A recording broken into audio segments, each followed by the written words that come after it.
Hello friends, welcome to our YouTube channel that is epics edu club. I hope आप सभी लोग अच्छे होंगे। इस वीडियो में हम लोग इन्वेंट्री मैनेजमेंट और इन्वेंट्री को कैसे ऑप्टिमाइज किया जाए इसके बारे में जानने वाले हैं। तो इन्वेंट्री मैनेजमेंट की बात करें तो इन्वेंट्री बहुत ही क्रिटिकल कंपोनेंट होता है सप्लाई चेन में।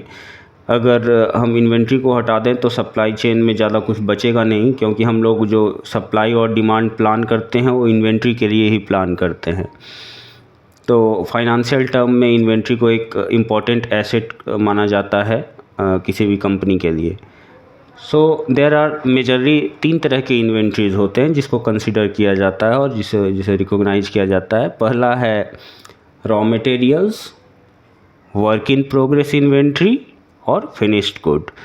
सो वर्क इन प्रोग्रेस इन्वेंट्री उस इन्वेंट्री को कहते हैं जो फॉर्मुलेशन स्टेज में है, जो बनने की प्रक्रिया में है, बट मीन्स रॉ मटेरियल के बाद और फिनिश्ड से पहले, यानी जो इन्वेंट्री अभी रॉ मटेरियल के बाद बनने गई है लेकिन अभी पूरी तरह से तैयार नहीं हुई है, उसको WIP इन्वेंट्री या वर्क इन प्रोग्रेस इन्वेंट्री कहते हैं। सो इफ़ेक्टिव इन्वेंट्री मैनेजमेंट एक क्रिटिकल रोल प्ले करता है कॉस्ट को बैलेंस करने में, कस्टमर सेटिस्फैक्शन में और ओवरऑल ऑपरेशनल एफिशिएंसी में। यदि हम लोग एक्सेस इन्वेंट्री को रखते हैं, यदि इन्वेंट्री मैनेजमेंट हम नहीं कर रहे हैं और अपने पास एक्सेस इन्वेंट्री है, तो हमारे कैपिटल को, स्टोरेज स्पेस को टाई अप करेगा, बांध लेगा। मतलब हमारा जो कैपिटल जो कहीं और यूज हो सकता था वो उसके लिए टाइड अप हो जाएगा।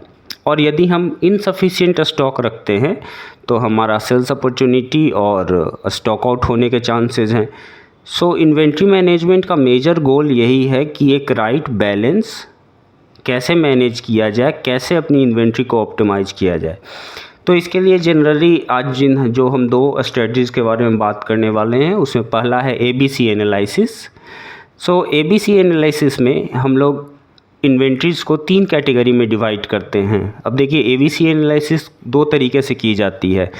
तो पहला ये है कि पहला तरीका ये है उसके करने का कि जो हाई वैल्यू प्रोडक्ट्स होते हैं उस पर हम लोग क्लोज मॉनिटरिंग रखते हैं, और जो लो वैल्यू प्रोडक्ट होते हैं उस पर हम लोग क्लोज मॉनिटरिंग उतना मॉनिटर करते हैं बट उतना मॉनिटर नहीं करते हैं। तो एक तो कॉस्ट के बेसिस पे ABC एनालिसिस होती है, और दूसरा जो ABC एनालिसिस करने का तरीका है वो है मूवमेंट के बेसिस पे कि कौन सी इन्वेंट्री हमारी फास्ट मूविंग है, कौन सी उससे स्लो है और कौन सी उससे स्लो है। तो ये 2 तरीके हैं ABC एनालिसिस करने के।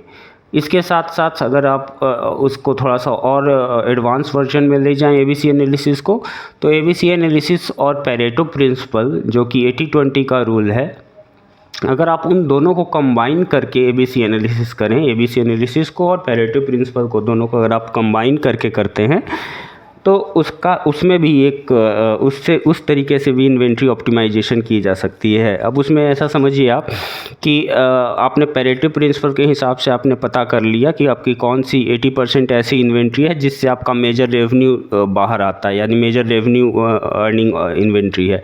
अब आप उसमें थोड़ा सा डीप डाइव करके जो 80% जो 20% जो आपका मटेरियल है जिससे आपको रेवेन्यू आ रहा है, उसमें आप अगर डीप डाइव करें और उस 20% में आप ABC एनालिसिस करें तो मतलब वो आप जितना माइन करके उसको निकाल सकें उतना ही ज़्यादा इन्वेंट्री ऑप्टिमाइज होती है।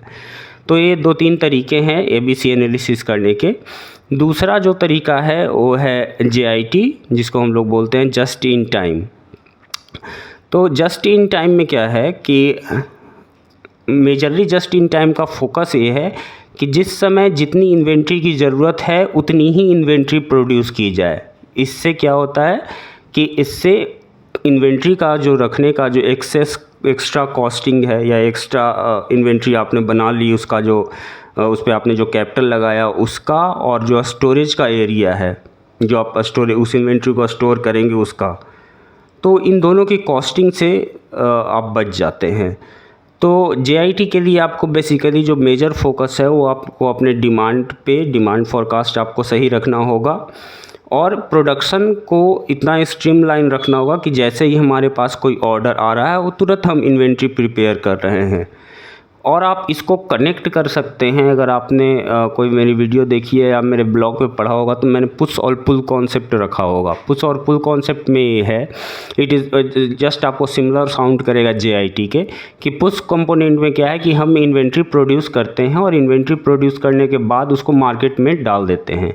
और पुल कॉन्सेप्ट में ये है कि हम ऑर्डर कस्टमर से ले रहे हैं और कस्टमर से ऑर्डर लेने के बाद हम प्रोडक्शन कर रहे हैं। तो ये कॉन्सेप्ट है पुश पुल कॉन्सेप्ट। अगर आप इसको JIT के साथ मिक्स करें और अगर पुल को आप देखें तो बिल्कुल सिमिलर है कि हमारे पास ऑर्डर आ रहा है, उस ऑर्डर के बेसिस पे हम अपना प्रोडक्शन कर रहे हैं। तो ये JIT इन्वेंट्री अप्रोच है। इससे आपको एक तो क्लोज कोलैबोरेशन आपको रखना होगा अपने सप्लायर के साथ, ताकि जब भी आपको रॉ मटेरियल की ज़रूरत पड़े आपको एग्जैक्टली उस समय रॉ मटेरियल डिलीवर हो जाए। अगर आप इफ़ेक्टिव इन्वेंट्री मैनेजमेंट रखते हैं तो उससे बिज़नेस को काफ़ी सारे बेनिफिट्स होते हैं, जैसे इन्वेंट्री की जो कैरिंग कॉस्ट होती है, जो इंश्योरेंस है, जो इन्वेंट्री के ऑब्सोलेंस का एक डर है, वो सब रिड्यूस हो जाता है और आपका जो कैश फ्लो है वो इंक्रीज हो जाता है। और मोस्ट इम्पॉर्टेंट इसमें ये है कि कस्टमर को ऑर्डर्स अपने टाइम पर मिलते हैं, जिससे कस्टमर्स का सेटिस्फैक्शन रेट बढ़ता है। So in conclusion, inventory management optimize करना एक क्रिटिकल पार्ट है इफ़ेक्टिव सप्लाई चेन का।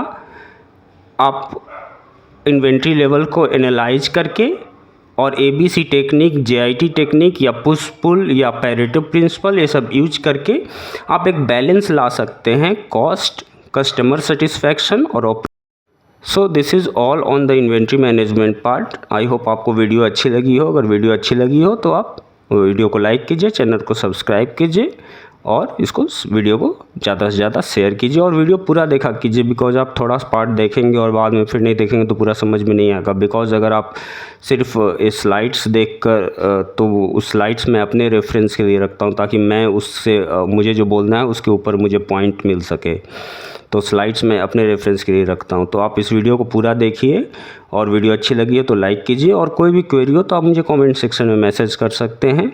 सो thanks for watching. Please subscribe the channel, hit the bell icon.